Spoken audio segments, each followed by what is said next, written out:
Hola, buenos dias, es Eulalia, and today I'm going to do a teach to learn. So, to you from me, 2,000 years ago. I want to go into Michael Sandel's Harvard lecture where he discusses the definition of justice, but in this case, what it means to be a good citizen. So, buckle up and let's see what I can retain. What does it actually mean to be a good citizen? If you're thinking taxes, voting, volunteering, yes, that's true. But today we're going to go in with some fellow philosophers to help us understand that it goes way deeper than even that, starting with the one, the only Aristotle. Okay, so when you think of citizenship, don't think of it as a duty. Aristotle would say to think of it more as the willing participation, contribution with community to strive to what is like the common good, and being fully present with your community and feeling the wins. That is what Aristotle believed was the definition of a good citizen.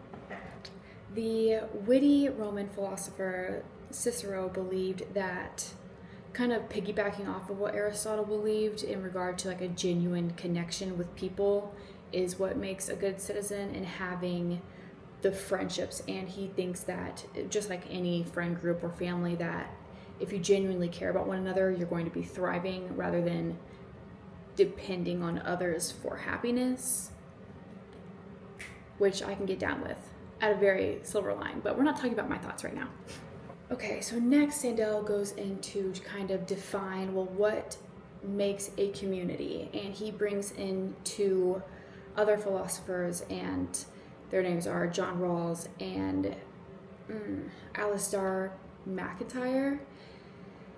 And this argument or debate is basically, MacIntyre says that citizenship involves special duties to communities or groups, but that you owe more loyalty and respect to like your family or your hometown or country because they shape your identity, and that is called solidarity.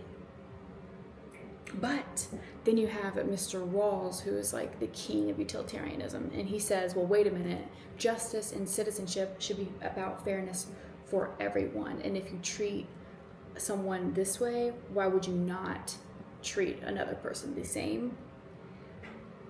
But I don't know if you know me, perhaps not, unless you've binged all my YouTube videos.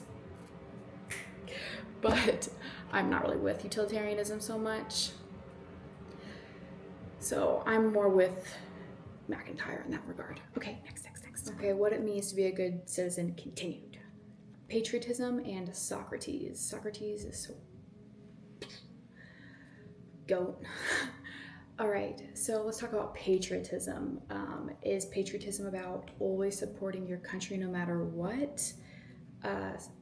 Socrates would say absolutely not, and to him, patriotism isn't about blindly loving your country, but loving it enough to challenge it. And that is also what makes a great citizen.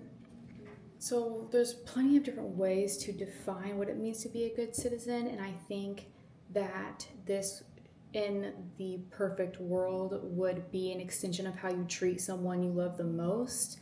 However, as I mentioned, I am more aligned with MacIntyre's idea of like you choose the community that you nurture given on how much it's influenced your identity and in solidarity. I do like the idea of being a patriot is not just following blind, but being pragmatic and seeing issues that could arise that are present or that need to be addressed, and trying to establish change. In my family, in my community, and with those that I love the most, I operate under it's actually scripture, but having a soft heart and an iron spine. I think it's so important to be able to tell the ones you love the truth. And I always say, like, if not me, then who would tell you, and who would even care? This kind of video